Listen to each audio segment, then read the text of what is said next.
আসসালামু আলাইকুম। আমি Asifur Rahman, lecturer, Bangladesh university of business and technology BUBT এবং এআই কমিউনিটি বিইউবিটি এর একজন অ্যাডভাইজার।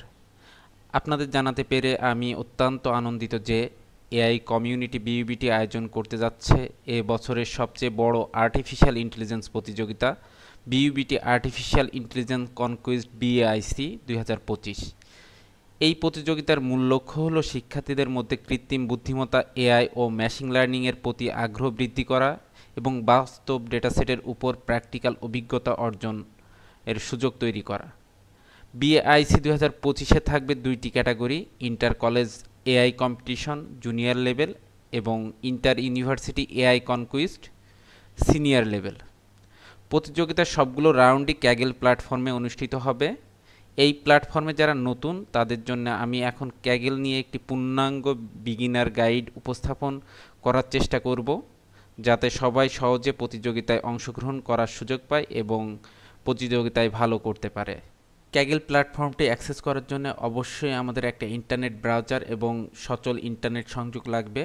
সো আমরা প্রথমে গুগল ক্রোম ওয়েব ব্রাউজারটা ওপেন করে নিলাম এবং তার সার্চ অপশনে গিয়ে আমাদের লিখতে হবে ক্যাগেল। ক্যাগেল লিখে সার্চ করার পরে প্রথম যে ওয়েবসাইটটা আমাদের এইখানে শো করতেছে এইটাই ক্যাগেলের মেইন ওয়েবসাইট। সো এটার উপরে আমরা ক্লিক করব। ক্লিক করার পরে আমরা ক্যাগেলের হোম পেজে চলে আসলাম। হোম পেজে যদি আমরা একটু উপর থেকে রাইট কর্নারে দেখার চেষ্টা করি তাহলে দেখব যে সাইন ইন এবং রেজিস্টার অপশান আছে। যদি কারোর অলরেডি এই প্ল্যাটফর্মে রেজিস্টার করা থাকে তাহলে অবশ্যই তাকে সাইন ইন করতে হবে, আর যদি কোনো নতুন ইউজার হয় তাহলে তাকে রেজিস্টার অপশানটা চুজ করতে হবে। সো আমি এইখান থেকে নতুন ইউজার হিসেবে রেজিস্টারের উপরে ক্লিক করলাম। রেজিস্টারের উপরে ক্লিক করার পরে আমাদের এইখানে ক্যাগেল দুইটা অপশান দিবে রেজিস্ট্রেশনের, একটা হলো রেজিস্টার উইথ গুগল আর একটা হলো রেজিস্টার উইথ ইমেইল। সো আমরা এখান থেকে জাস্ট রেজিস্টার উইথ গুগল অপশানটাই সিলেক্ট করছি। এইটাই সব থেকে সহজ উপায় ক্যাগেলে অ্যাকাউন্ট ক্রিয়েট করার জন্যে। সো আমি যখন রেজিস্টার উইথ গুগল করছি তখন সে আমার কাছে একটা ফুল নেম চাচ্ছে, ডিসপ্লেড নেম, যেটা আমার ক্যাগেল অ্যাকাউন্টে শো করবে। সো আমি এইখানে দেখতেছি আসিফুর রহমান নামে অ্যাকাউন্টটা ক্রিয়েট হবে, বাট অলরেডি আমার একটা অ্যাকাউন্ট আসিফুর রহমান নামে আছে। সো আমি ওই নামটা ইউজ করতে পারবো না। সো এখানে জাস্ট আমি আন্ডারস্কোর দিয়ে অন নামে একটা নতুন অ্যাকাউন্ট ক্রিয়েট করার ট্রাই করতেছি। সো আপনাদের সেম নামে যদি অন্য কারোর অ্যাকাউন্ট থাকে তাহলে হয়তোবা অ্যাকাউন্টটা রেজিস্ট্রেশনে বাধা দিতে পারে আর কি। সো আমি এই জন্যে সুবিধার ক্ষেত্রে জাস্ট আন্ডারস্কোর দিয়ে দুইটা ওয়ান অ্যাড করে নিলাম। তারপরে তারা বলতেছে যে email me Kegel news and tips. So আপনার যদি ক্যাগেলের কোনো নিউজ অথবা টিপসের প্রয়োজন হয় এবং সেটা যদি আপনি ইমেইলে প্রতিনিয়ত নিতে চান তাহলে এইখানে জাস্ট টিক চিহ্ন দিতে পারেন, বাট আমি এই অপশনটা নিতে চাচ্ছি না। আমি জাস্ট এইখান থেকে নেক্সট বাটনে ক্লিক করব এবং তারপরে ক্যাগেল আমাদের কিছু টার্মস অ্যান্ড কন্ডিশন দিবে, যেটা অবশ্যই আমাদের পড়ে দেখার প্রয়োজন। আপনারা সবাই এটা একটু পড়ে দেখার ট্রাই করবেন। এইখানে ক্যাগেলের কি প্রাইভেসি টার্মস অ্যান্ড কন্ডিশন আছে সেইগুলো তারা উল্লেখ করে দিছে। সো আমি এখন পড়তেছি না কারণ আমি অলরেডি একবার পড়া হয়ে গেছে। সো আমি জাস্ট এখান থেকে আই অ্যাগ্রি অপশানটা সিলেক্ট করতেছি। সো যখন আমি আই অ্যাগ্রি দিয়ে দিলাম আমার রেজিস্ট্রেশন প্রসেসটা সম্পন্ন হয়েছে এবং আমার দেখেন আসিফুর রহমান আন্ডারস্কোর অন নামে একটা নতুন ক্যাগেল অ্যাকাউন্ট ক্রিয়েট হয়ে গেল। সো এখানে প্রথমেই আমরা যদি হোম পেজটা দেখতে চাই, হোম পেজে প্রথমে আছে data set, notebook, competition, discussion এবং কোর্স, এবং সবগুলোই কিন্তু আমাকে 0 0 দেখাচ্ছে কারণ আমরা এই অ্যাকাউন্টটা নতুন ক্রিয়েট করছি এবং এইখানে ডেও অন দেখাচ্ছে, আমাদের এটা ফার্স্ট ডে ক্যাগেল অ্যাকাউন্টে। সো আমরা যদি কোনো ডেটা সেট নিয়ে কাজ করি বা কোনো ডেটা সেট আপলোড করি তখন আমাদের ডাটা সেটটা ইনক্রিজ হবে। সিমিলারলি আমরা যদি কোনো নোটবুক এখানে ক্রিয়েট করি মানে নতুন কোড করি তাহলে আমাদের নোটবুকও আপডেট হইতে থাকবে। এবং আরেকটা বিষয় হলো ক্যাগেলে কিছু কম্পিটিশন হয়, যেমন আমরা অলরেডি একটা কম্পিটিশনের জন্য প্রস্তুতি নিচ্ছি যেটা হলো কি বিএআইসি 2025। সো সিমিলারলি ক্যাগেলে আরও অনেক কম্পিটিশন হয়, আপনারা চাইলে ওই কম্পিটিশনেও অংশ নিতে পারবেন এবং এইখানে খুব ভালো পরিমাণের একটা প্রাইজ মানি থাকে। সো আপনারা যদি ভালো কোডার হন, ভালো এআই পারেন, মেশিন লার্নিং পারেন, তাহলে আপনারা এই সব কম্পিটিশনে অংশগ্রহণ করতে পারেন। আর ডিসকাশনে মূলত হলো কোনো একটা টপিকস রিলেটেড কথাবার্তা এখানে আলোচনা হয়, এখানে আপনি আপনার মতামত দিতে পারেন, অপরের মতামত পড়াশুনো করতে পারেন। এটা হলো আমাদের মূলত ডিসকাশন সেকশনের কাজ। এর সাথে সাথে কিছু কোর্স ক্যাগেল আমাদের প্রোভাইড করে, আপনি চাইলে ওই কোর্সগুলোতে এনরোল করতে পারেন এবং এক এক করে কোর্সগুলো আপনি কমপ্লিটও করতে পারেন। এখন একটু আমরা বাম দিক থেকে মেনু বারগুলো খেয়াল করি। সো প্রথমে আমাদের যে প্লাস আইকনটা আছে, এই প্লাস আইকনের পাশে দেখেন লেখা আছে ক্রিয়েট। সো এইখানে ক্লিক করেন, তাহলে এইখান থেকে আপনি নতুন একটা নোটবুক ক্রিয়েট করতে পারবেন, নতুন ডাটা সেট আপনি ক্রিয়েট করতে পারবেন, চাইলে নতুন কম্পিটিশনও আপনি এখান থেকে হোস্ট করতে পারবেন। সো আমরা আপাতত কোনো নোটবুক বা ডাটা সেট ক্রিয়েট করতেছি না, আমরা ওয়ান বাই ওয়ান যাব এবং এইখানে অনেক অপশন আছে, ওইখান থেকে আমরা ডাটা সেট এবং কোড ক্রিয়েট করতে পারবো।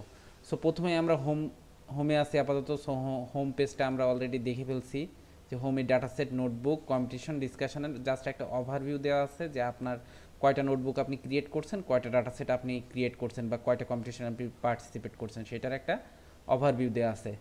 সো হোমের পরে আমাদের সেকেন্ড যে অপশনটা আছে কম্পিটিশন। সো কম্পিটিশনের উপরে যদি ক্লিক করেন তাহলে আপনি অনগোয়িং এবং আর্লিয়ার যে কম্পিটিশনগুলো হোস্ট হয়েছে সব কম্পিটিশনগুলো এখানে পাবেন।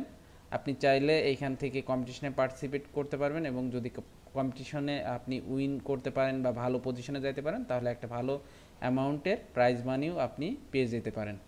সো আমরা এখন ডাটা সেট অপশনে আসি। সো ডাটা সেটের ভিতরে যখন যাবেন তখন আপনি প্রথমেই দেখবেন যে এইখানে একটা নিউ ডাটা সেট অপশন আছে আর তার পাশে ইওর ওয়ার্ক। সো আমি যদি ইওর ওয়ার্কের উপর ক্লিক করি তাহলে আমাদের কিন্তু এখনও কোনো ডাটা সেট আমরা নিজেরা আপলোড করি না, এই জন্য কোনো ডাটা সেট আমাদের এখানে শো করতেছে না।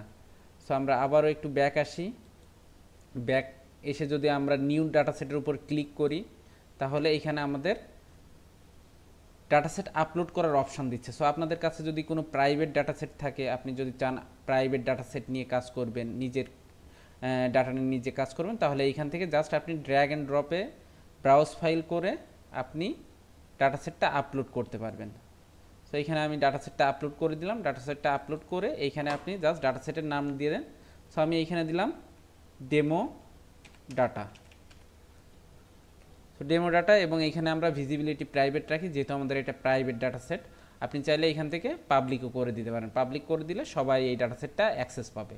সো আমি আপাতত পাবলিক না করে প্রাইভেট অপশানে রাখলাম এবং ক্রিয়েট বাটনে ক্লিক করলাম, নিচেই ক্রিয়েট। সো ক্রিয়েট বাটনে ক্লিক করার পরে আমাদের এই যে ডাটা সেটটা আছে এই ডাটা সেটটা সাকসেসফুলি ক্রিয়েট হয়ে গেছে। সো আমরা যদি এখন গো ডাটা সেটের ভিতরে যাই তাহলে দেখেন যে আমাদের ডাটা সেটটা দেখাচ্ছে যে ডেমো ডাটা এবং এইখানে আমরা ডাটা সেটের ভিতরে একটা প্রেজেন্টেশন ফাইল বা পিপিটি ফাইল আপলোড করছি। এইখানে অরিজিনালি কোনো ডাটা আমি আপলোড করি না, জাস্ট আপনাদের দেখানোর জন্য একটা power point presentation file upload করে ডাটা সেট তৈরি করছি। সো এখন আমরা ডাটা সেট পেজে আবারও ব্যাক আসি। ডাটা সেট কীভাবে একটা প্রাইভেট ডাটা সেট আমরা আপলোড করতে পারি সেটা দেখলাম। এখন দেখব যে কিভাবে অলরেডি এক্সিস্টেড যে ডাটা সেটগুলো আছে, ক্যাগেলে মিলিয়ন মিলিয়ন বা বিলিয়ন বিলিয়ন ডাটা সেট আছে। সো ওই ডাটা সেট থেকে আমরা কিভাবে ডাটা কালেক্ট করতে পারি বা ডাটা সেট ইউজ করতে পারি সেটা এখন দেখব। সো এখানে দেখেন অলরেডি আমাদের কিছু ডাটা সেটের নাম দেওয়া আছে, গ্লোবাল আর্থকুইক বা tsunami risk assessment data set, hospital beds management data set. So এইভাবে আরও অনেক ডাটা সেট আছে, এখানে হিউজ ডাটা সেট আছে। আপনি যে ধরনের ডাটা সেট আপনি চান সব ডাটা সেটই কিন্তু ক্যাগেলে পেয়ে যাবেন। যেমন এলএলএম এর জন্য পাইতে পারেন, আপনি যদি চান যে ইমেজ ডাটা সেট চাচ্ছেন সেটাও পাবেন, আপনি যদি চান ক্লাসিফিকেশন ডাটা সেট সেটাও কিন্তু এখানে আপনি ইজিলি পেয়ে যাবেন। সো আপনি এইখানে দেখতেছেন কিছু ডাটা সেট আছে। সো আপনি একটা ডাটা সেট যখন সার্চ করতে চাচ্ছেন সেটা হয়তো বা মেন পেজে নাও পাইতে পারেন। সো আপনার ডাটা সেট পাওয়ার জন্য প্রথমেই দেখেন উপরে একটা সার্চ অপশান আছে, সার্চ অপশানে গিয়ে আপনি আপনার ডাটা সেটের নামটা লিখে দেন। সো মনে করেন আমি এখানে house price prediction data set খুঁজতে চাচ্ছি। সো এখানে আমি লিখে দিলাম হাউস প্রাইস। দেখেন এইখানে আমার টোটাল 2141টা ডাটা সেট সে শো করছে। এখান থেকে আমরা চাইলে আরও কাস্টমাইজ করতে পারি, যেটা আমরা কম্পিউটার সায়েন্সের জন্য ইউজ করব কিনা, কম্পিউটার সায়েন্সের ডাটা সেট কিনা সেটা আমরা চাচ্ছি, বা ক্লাসিফিকেশন ডাটা সেট কিনা সেটা আমরা চাচ্ছি। তাহলে আমরা এখানে জাস্ট এটার উপরে ক্লিক করলে দেখেন আমাদের আরও ফিল্টার হবে। সো এইভাবে আপনারা ফিল্টারিং অপশন সিলেক্ট করতে পারেন, আবার নাও সিলেক্ট করতে পারেন। সো এখানে আমি যে কোনো একটা ডাটা সেট সিলেক্ট করে নিচ্ছি। সো আমি এখান থেকে ক্যালিফোর্নিয়া হাউস প্রাইস যেটা আছে এটার উপরে ক্লিক করে এই ডাটা সেটটা ওপেন করছি। সো এই ডাটা সেটটা ওপেন করার পরে আপনাদের প্রথম যে কাজটা হবে সেটা হলো অ্যাবাউট ডিসক্রিপশনটা পড়া বা অ্যাবাউট ডাটা সেটটা পড়া। সো অ্যাবাউট ডাটা সেট যদি আপনি পড়েন তাহলে এই ডাটা সেটটা কী কাজে ইউজ হবে, এই ডাটা সেটে কী কী আছে, যেমন কয়টা রো আছে, কয়টা কলাম আছে, কলামকে সাধারণত আমরা ফিচার নামে জানি, সো কয়টা ফিচার আছে সেইগুলো আপনারা জানতে পারবেন, বা এই ডাটা সেট নিয়ে আমরা কী কী করতে পারবো সব কিছু কিন্তু এই অ্যাবাউট ডাটা সেটের ভিতরে ডেসক্রিপশন আকারে লেখা থাকে। সো আপনারা ডাটা সেট নিয়ে কাজ করার আগে অবশ্যই ডেসক্রিপশনটা পড়বেন। সো তারপরে আমরা যদি একটু নিচে আসি তাহলে দেখবেন যে এখানে ডাটা সেটটা কিন্তু আমাদের দেওয়া আছে। সো এই ডাটা সেটটা মূলত হলো একটা CSV file data set. So CSV বা comma separated value data set. So এইখানে আমরা যদি দেখি যে দেখেন কলাম এবং রো ওয়াইজ কিছু ডাটা দেওয়া আছে। সো এই ডাটা সেটটা আমরা এখন ইউজ করব। সো এখানে আমরা যদি একটা জিনিস খেয়াল করি, দেখেন আমাদের এইখানে 10টা কলাম দেওয়া আছে, মানে 10টা ফিচার আমাদের এই ডাটা সেটের ভিতরে আছে।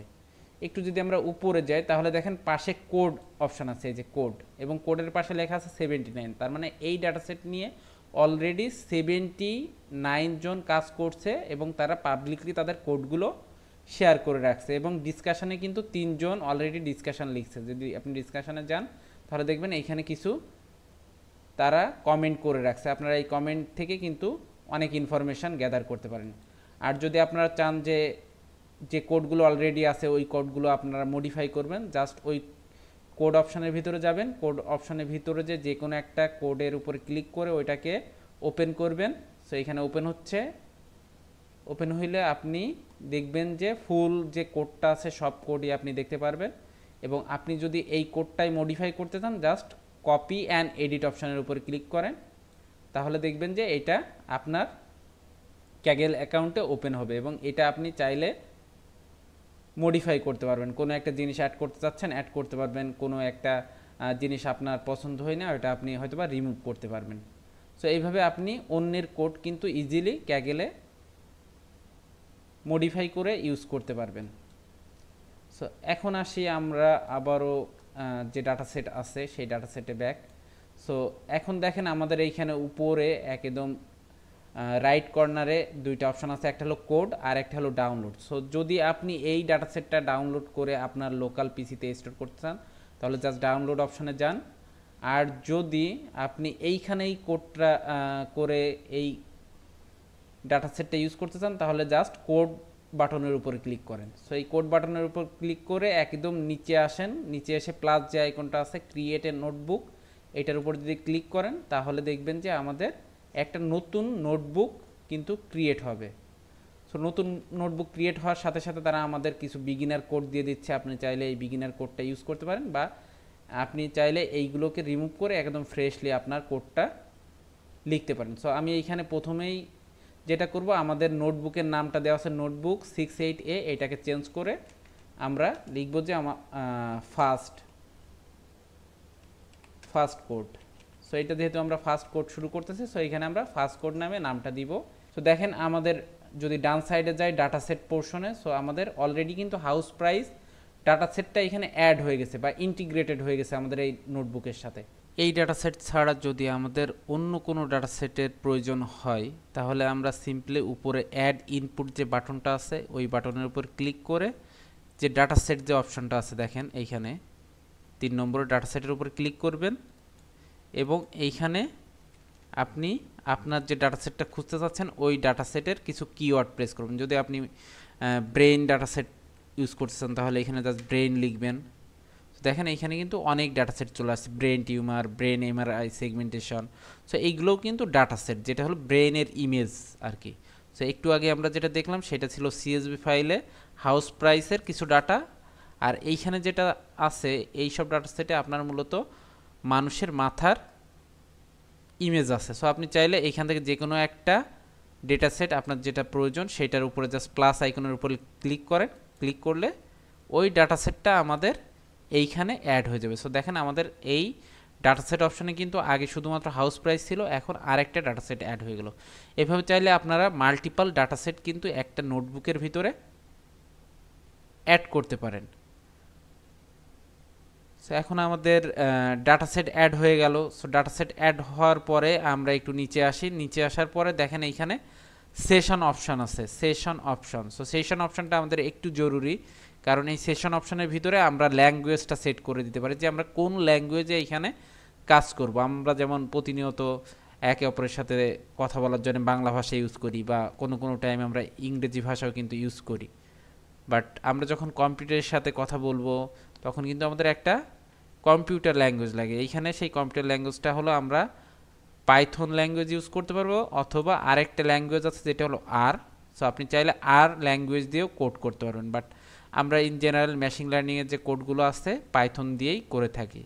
সো এইখানে আমরা পাইথন রাখবো, এবং এইখানে দেখেন একটা অপশন আমাদের এইখানে আপাতত দিবে না, যেটা হলো অ্যাক্সেলারেটর অপশন। সো অ্যাক্সেলারেটরটা মূলত হলো, আমি যদি আমার অন্য একটা অ্যাকাউন্ট থেকে দেখাই, সো এইখানে দেখেন আমার একটা অ্যাকাউন্ট আছে। সো এই অ্যাকাউন্ট থেকে আমরা অ্যাক্সেলারেটর অপশনটা পাচ্ছি। দেখেন সেশন অপশনে যে সেকেন্ডে ল্যাঙ্গুয়েজ আছে এবং তার আগে অ্যাক্সেলারেটর আছে। সো অ্যাক্সেলারেটরটা মূলত আমাদের জিপিইউ অপশনটা সিলেক্ট করার সুযোগ দিবে।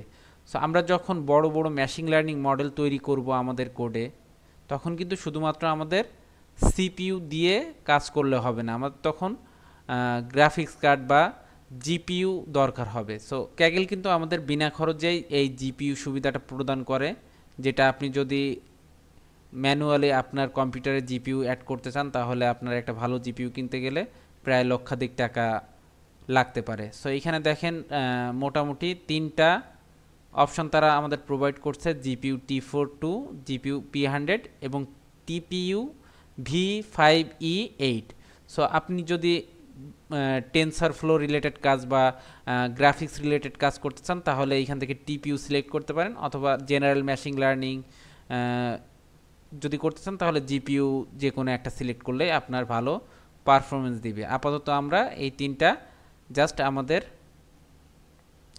যে কোড আছে ওই কোডটাকে রানটা আরও দ্রুত করার জন্য ইউজ করব আর কি। আমরা যদি নর্মাল এইখানে যেটা দেখি যে নর্মাল যখন আমরা রান করি তখন শুধুমাত্র সিপিইউতে আমাদের লোকাল পিসিতে রান হয় বা লোকাল কম্পিটিশন পাওয়ারে রান হয়, বাট যখন আমরা জিপিইউ বা টিপিইউ অ্যাড করব তখন আমাদের কোড রানের যে গতি আছে ওইটা আরও বেশি ইনক্রিজ হবে, দ্রুত রান করবে আমাদের কোডটা আর কি। সো এইখান থেকে আমরা ল্যাঙ্গুয়েজে পাইথন এবং অ্যাক্সেলারেটর অপশানে, যেটা আমরা এই আরেকটা গুগল ক্যাগেল যে ফাইল আছে ওই ক্যাগেল ফাইলে দেখলাম, সেইটা থেকে অ্যাক্সেলারেটর অপশন চালু করব। আমরা যখন নতুন একটা ক্যাগেল অ্যাকাউন্ট খুলি তখন ওরা ডিরেক্টলি আমাদের অ্যাক্সেলারেটর অপশন দিবে না, কারণ এইখানে তাদের একটা হিউজ কম্পিটিশনাল পাওয়ার সার্ভ করা লাগে, যেটা খুবই কস্টলি আর কি। এই জন্যে তারা প্রথমে অ্যাকাউন্ট খুললেই অ্যাক্সেলারেটর অপশনটা দিবে না। আপনারা এটা পাওয়ার জন্য অবশ্যই 2-3টা কম্পিটিশনে পার্টিসিপেট করতে হবে। আপনি যখন 2-3টা ক্যাগেল কম্পিটিশনে পার্টিসিপেট করবেন তখন তারা অ্যাক্সেলারেটর অপশনটা আপনাকে দিবে। সো আমরা এইখান থেকে সেশন অপশনে যে 2টা প্রয়োজনীয় সেই 2টা জিনিস দেখলাম। এখন আমাদের এইখানে যে কোড আমরা লিখব এইটা কিভাবে রান করব সেটা দেখেন। আমাদের রান করার জন্য এইখানে একটা রান অপশন আছে। সো এই রান অপশনের ভিতরে যাবেন, রান অপশনের ভিতরে যে আপনি কারেন্ট সেলে যাবেন। সো যদি আপনি রান কারেন্ট সেলের উপরে ক্লিক করেন তাহলে যে সেলে আপনি আসেন, যেমন আমরা আপাতত এই সেলে আছে, আমরা চাইলে কিন্তু নতুন সেল অ্যাডও করতে পারি। নতুন সেল অ্যাড করার জন্য এই যে কোড বাটনের উপর আমরা ক্লিক করব, যতগুলো আমরা ক্লিক করব দেখেন নতুন নতুন সেল কিন্তু অ্যাড হইতে থাকবে, এবং এই প্রত্যেক সেলের ভিতরে আমরা কিন্তু আমাদের কাস্টমাইজ কোডগুলো লিখতে পারি। সো আমরা যদি এই সেলটাকে রান করতে চাই তাহলে জাস্ট রানে যাব, রানে যে রান কারেন্ট সেলের উপরে ক্লিক করব, ক্লিক করলে দেখেন আমাদের এই সেলটা রান হবে। সো এইখানে বাই ডিফল্ট যে কোডটা আছে আমরা সেই কোডটাকে রান করতেছি। রান করলে দেখেন এইখানে আমাদের একটা ভার্চুয়াল মেশিন জেনারেট হচ্ছে বা ভার্চুয়াল এনভায়রনমেন্ট জেনারেট হচ্ছে, যে এনভায়রনমেন্টে আমাদের এই কোডটা রান হবে। সো এইখানে চাইলে আমরা রান অল দিতে পারি। যদি রান অল দিই তাহলে আমাদের এখানে যতগুলো সেল থাকবে সবগুলো সেলই আর কি রান হবে। এভাবে আমরা চাইলে 1/1 সেল রান করতে পারি অথবা সবগুলো সেল একসাথে রান করতে পারি। এখন আসেন আমাদের এইখানে যে ফাইল অপশনটা আছে এই ফাইল অপশনটা একটু চেক করি। সো ফাইল অপশনের ভিতরে নিউ নোটবুক আছে, আপনি যদি নিউ নোটবুকের উপর ক্লিক করেন তাহলে এইখান থেকে একটা নতুন নোটবুক ক্রিয়েট হবে, যেটা হলো ফুলি ডিফারেন্ট একটা নোটবুক। এই ডিফারেন্ট নোটবুকে আপনার নতুন করে আবার কোড করতে হবে, এইখান থেকে ইনপুট থেকে ডাটা সেট অ্যাড করতে হবে। সো এটা আপনি চাইলে নতুন কোড করতে চাইলে আপনি নিউ নোটবুকে যাইতে পারেন, বা আপনার কাছে যদি অলরেডি কোনো একটা নোটবুক থাকে সেই নোটবুক নিয়ে কাজ করতে চাইলে আপনি জাস্ট এইখানে ইম্পোর্টের উপর ক্লিক করেন, ইম্পোর্টের উপর ক্লিক করে জাস্ট এইখানে ফাইলটা আপলোড করে দিয়ে আপনি জাস্ট ইম্পোর্ট করবেন। ইম্পোর্ট করলে আপনার যে নোটবুকটা অলরেডি ছিল ওই নোটবুক নিয়ে আপনি কাজ করতে পারবেন। আর লাস্টে আপনি যেটা করবেন যে আপনার যখন কাজ শেষ হয়ে যাবে তখন ডাউনলোড নোটবুকে যদি ক্লিক করেন তাহলে দেখেন আমাদের নোটবুকটা এখান থেকে এই যে ডাউনলোড হয়ে যাবে। দেখেন আমরা যে ডেমো কোডটা ফাইল আকারে লিখছিলাম বা যে ডেমো কোডটা রান করতেছে এইখানে, ওই ডেমো ফাইলটা কিন্তু আমাদের নোটবুক আকারে ডাউনলোড হয়ে গেছে। এটা চাইলে আমরা পরবর্তীতে আবারও এই যে এইখান থেকে ইম্পোর্ট করে কোড মডিফাই করতে পারবো। সো এই ছিল মূলত আমাদের নোটবুক ক্রিয়েশন বা ডাটা সেট অ্যাড করা এবং কিভাবে আমরা কোড রান করতে পারি, ক্যাগেল এনভায়রনমেন্টে কিভাবে আমরা পাইথন ল্যাঙ্গুয়েজ সিলেক্ট করতে পারি এবং অ্যাক্সেলারেটর কিভাবে আমরা অ্যাড করতে পারি, সব কিছুর একটা বিগিনার গাইডলাইন্স। আশা করি আপনারা সবাই এটা ভালোভাবে বুঝতে পারছেন।